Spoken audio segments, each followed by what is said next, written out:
Jake, this is why you gotta stick with me, mate.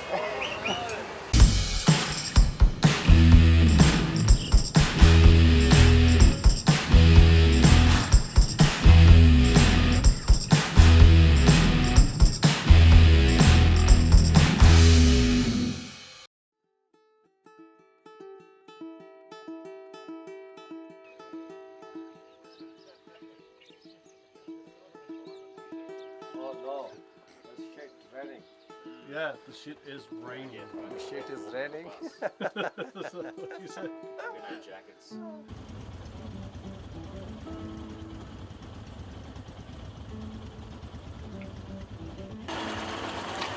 Alright, I'm putting on my daggy dad wet weather gear because it's pissing down with rain.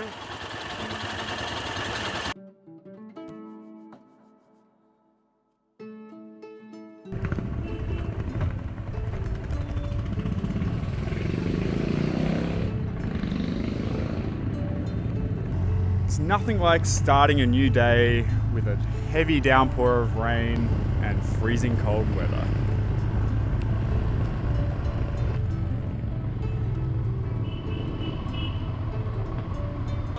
Yeah, the funsies. Fucking cool.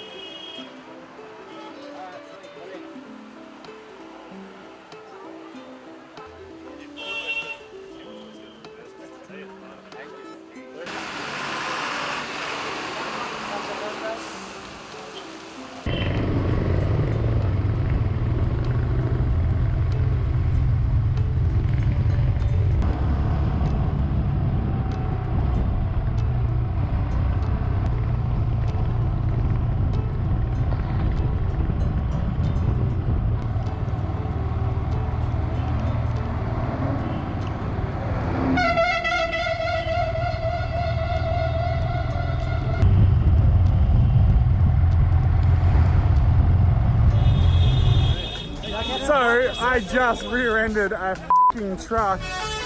I was coming up through this village and a car pulled out in front of the truck. Truck locked up its brakes and I tried to do the same thing. And yeah, straight into the rear of a truck. I'm fine though. Yeah. I'm like, so I'm just gonna wait for the bus, fix the bike and get back on the road. It's not too bad.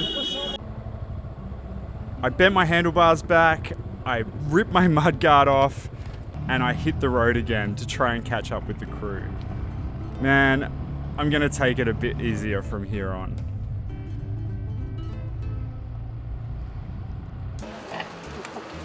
Fuck. Right at the bottom of that village, right at the bottom of that hill, where I was behind you guys, you overtook a truck, and cut him off, and he just locked up his brakes. I went straight into the back of it. I was too close to it. Didn't drop the bike though, it wedged under the truck perfectly. And then a local guy tried to help me and like sliced his hand open on the glass.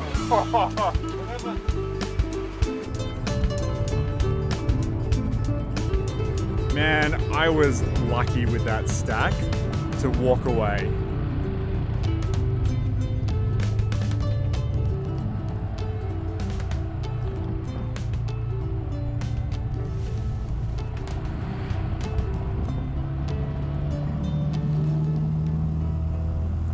It's cold. That was just freezing. It just poured down on us for about 2.5 hours. The sun's come out now, but I've got my big puffer jacket on, my wet weather gear, my thermal liners, and I am still absolutely freezing. If you happen to notice before, I did stack my bike as well. It stood up though, I didn't actually technically drop it, so I'm still going to claim that I've never dropped a bike on a Nevermind tour. Now, happened to rear-end a truck. Yeah, he just basically locked up in front of me, and I just went straight in the back. The brakes on those Enfields barely work at the best of times, let alone in the wet, in the freezing. My reaction time was just really fucking slow, so straight in the back, hugged the truck like this. I'm okay. Didn't need, not even a scratch, not even a bruise. But one of the local guys had about 100 Indian dudes come to my rescue, all laughing at me when I walked off, and they figured out that I was fine.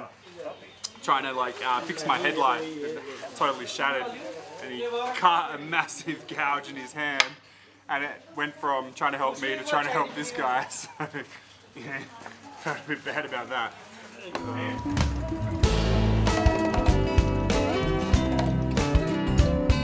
Heading to Leh, the road is extremely deteriorated, and it becomes a true test of the Royal Enfield Himalayas. Riding through this mud and snow is no mean feat.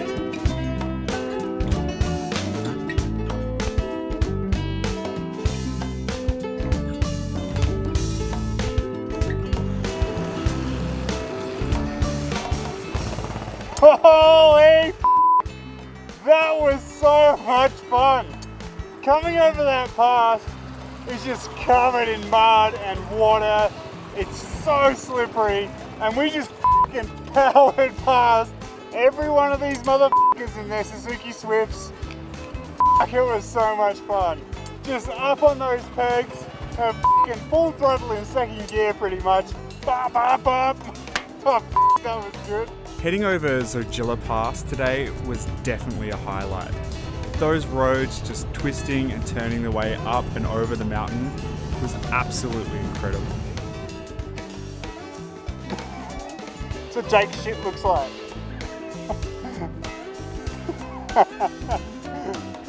If you squeeze Jake, the same thing happens.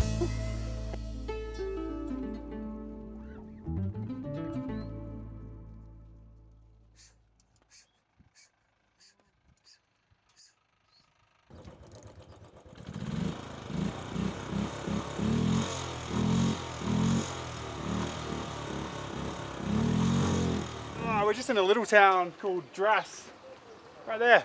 Welcome to Dras. We just went through another military checkpoint, and I think we were right on the Pakistani border, so there was huge amounts of military up there. It's got f***ing hot as well. We've ditched all the wet weather gear. I have like double jacket because it was so f***ing cold. Now I reckon it's back up to the 30s. So quick lunch break and then hit the road. We are about, well, maybe 3 hours out at Kargil tonight. Yeah, it's been a bit of slow going, but we've hit some f***ing amazing roads. Coming up over Zojila Pass just before the checkpoint was incredible. There were so many cars and tour buses and that up there. I really didn't expect that. I got Dave in the background telling me to fix my hair. He's like, Jimmy, hair. Welcome to India, land of the helmet hair.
So we've arrived at the Royal Gasho.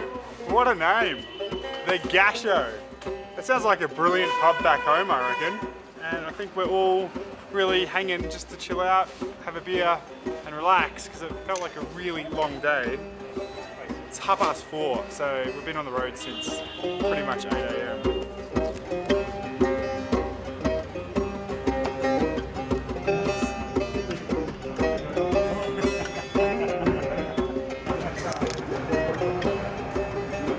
Let's learn this. straight to the fucking sewage.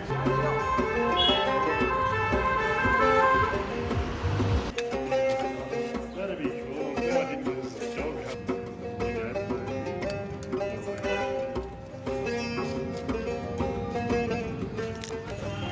So it came off pretty well.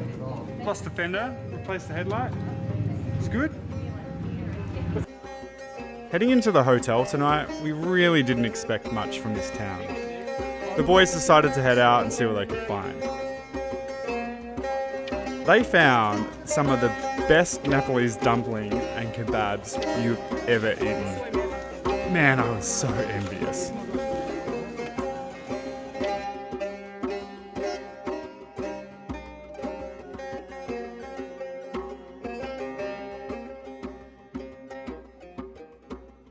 Today I f***ing crashed my bike. I rear-ended a truck doing about 40 kilometers an hour in the wet. This thing locked up in front of me, I locked my brakes and I wedged my bike so hard into the back of this truck that it stood upright on its own. I didn't actually hit the ground and I walked away completely unscathed.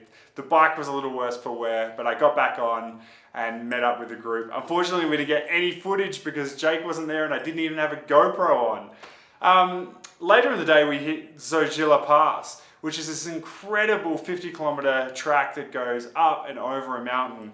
It's in the Chinese, India, Pakistan contested border area, so there was military everywhere again. We couldn't fly any drones, but we had an amazing day. This track was just full of mud and water and potholes, and there was so much traffic.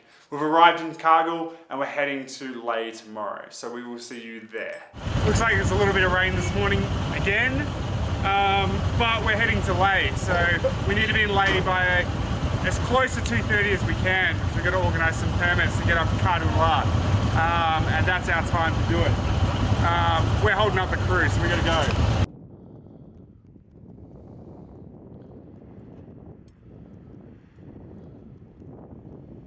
Toolbox निकाल Sorry to make you ride in the rain. नीचे है इसके Almost f***ing hurled. Our microphone is well and truly f***ing busted. And we went to do a piece to camera while we were on the bikes. And this had come unplugged again, which goes in the hot shoe that goes on top of the camera. And without that, we pretty much have no audio at all. So if this sounds a little bit shit, apologies, we're using like a shitty old microphone. I thought, yeah, I'll jump on the bus, we've got the mechanic to ride my bike, I'll fix this between now and the chai stop. And literally I pulled all the crap off and I got just so fucking motion sick. I get really bad car sick, fucking nearly threw my guts up, so I just fell asleep for half an hour instead of trying to fix the mic. The roads are just so twisty, and as you're trying to concentrate on something as fine as this, man, it made me feel like shit. So we're just having a little breather. We're gonna try not to spew, and then we'll keep on going. I'll try and get this back together and then get it back on the camera. Test, test, test. 1, 1, 1. Yep. Okay, cool. We got it working. If you guys can hear me, we fixed it, and I didn't spew up. That is a win. So the rain stopped as well. So our poor mechanic was riding my bike while it was pissing down with rain and I was in the bus. So I'm gonna get back on the bike now. My job is f***ing done.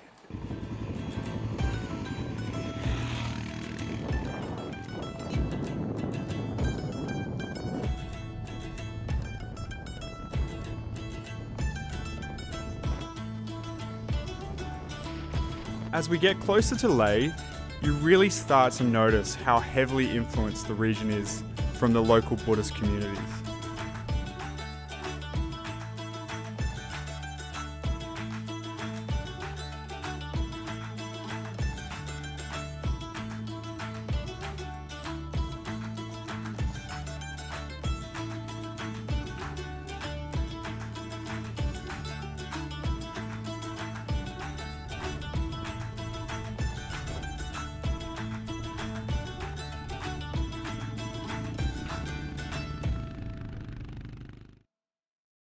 So we were about an hour behind the crew apparently. They got here about 45 minutes ago or so, and we've just rolled in. Quick chai stop.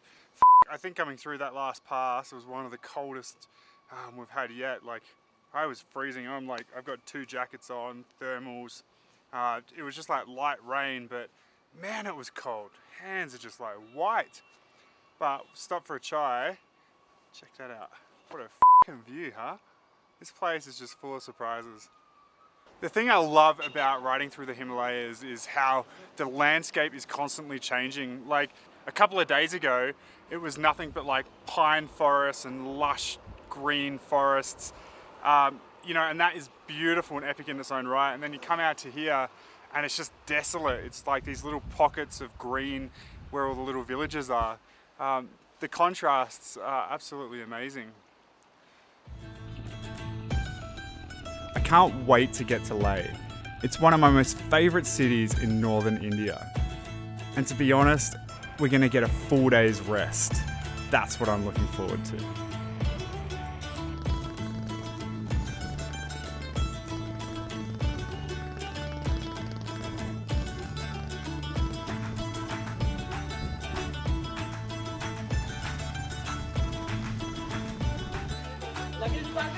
What a f***ing day, huh? That was some of the best sealed roads we've hit yet. It was just like 150 kilometers. 150? I think we 220. Did we do 220 today? I didn't keep track. 220 kilometers of pretty much 2-laned, brand new, fresh laid tarmac. We were like rolling through those mountains full throttle the entire way. I got up to 130 for the first time all trip. I think that's about all this thing can do, but yeah, amazing day. It's amazing how the landscape just changed so much. It was like dry and dusty with massive rocky mountains, and then you come into Leh and it's like this green little oasis. An amazing place. So we're here for 2 nights. And tomorrow we get to do Khardun La, which is the highest motorable road in the world. It's not actually the highest road in the world, but they like to claim it, so we'll let them have it. There's a military one not far from here that's actually higher. But don't tell anyone.